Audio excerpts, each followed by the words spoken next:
You're in line at the grocery store when, someone sneezes on you.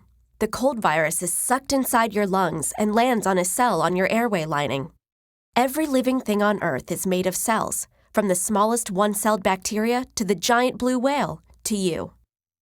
Each cell in your body is surrounded by a cell membrane, a thick, flexible layer made of fats and proteins that surrounds and protects the inner components.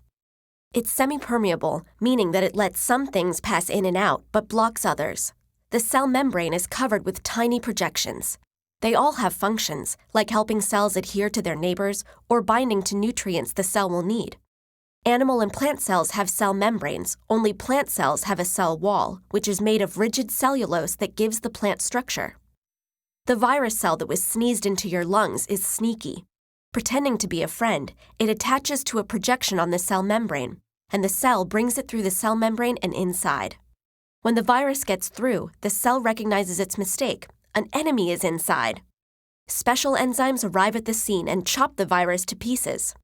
They then send one of the pieces back through the cell membrane, where the cell displays it to warn neighboring cells about the invader. A nearby cell sees the warning and immediately goes into action.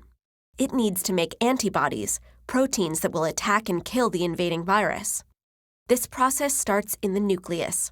The nucleus contains our DNA, the blueprint that tells our cells how to make everything our bodies need to function.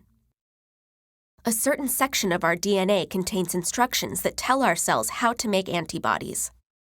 Enzymes in the nucleus find the right section of DNA, then create a copy of these instructions called messenger RNA. The messenger RNA leaves the nucleus to carry out its orders. The messenger RNA travels to a ribosome. There can be as many as 10 million ribosomes in a human cell, all studded along a ribbon-like structure called the endoplasmic reticulum. This ribosome reads the instructions from the nucleus. It takes amino acids and links them together one by one, creating an antibody protein that will go fight the virus. But before it can do that, the antibody needs to leave the cell. The antibody heads to the Golgi apparatus. Here, it's packed up for delivery outside the cell, enclosed in a bubble made of the same material as the cell membrane. The Golgi apparatus also gives the antibody directions, telling it how to get to the edge of the cell.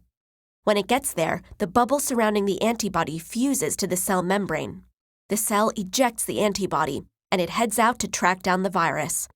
The leftover bubble will be broken down by the cell's lysosomes, and its pieces recycled over and over again. Where did the cell get the energy to do all this? That's the role of the mitochondria. To make energy, the mitochondria takes oxygen, this is the only reason we breathe it, and adds electrons from the food we eat to make water molecules. That process also creates a high-energy molecule called ATP, which the cell uses to power all of its parts. Plant cells make energy a different way. They have chloroplasts that combine carbon dioxide and water with light energy from the sun to create oxygen and sugar, a form of chemical energy. All the parts of a cell have to work together to keep things running smoothly. And all the cells of your body have to work together to keep you running smoothly.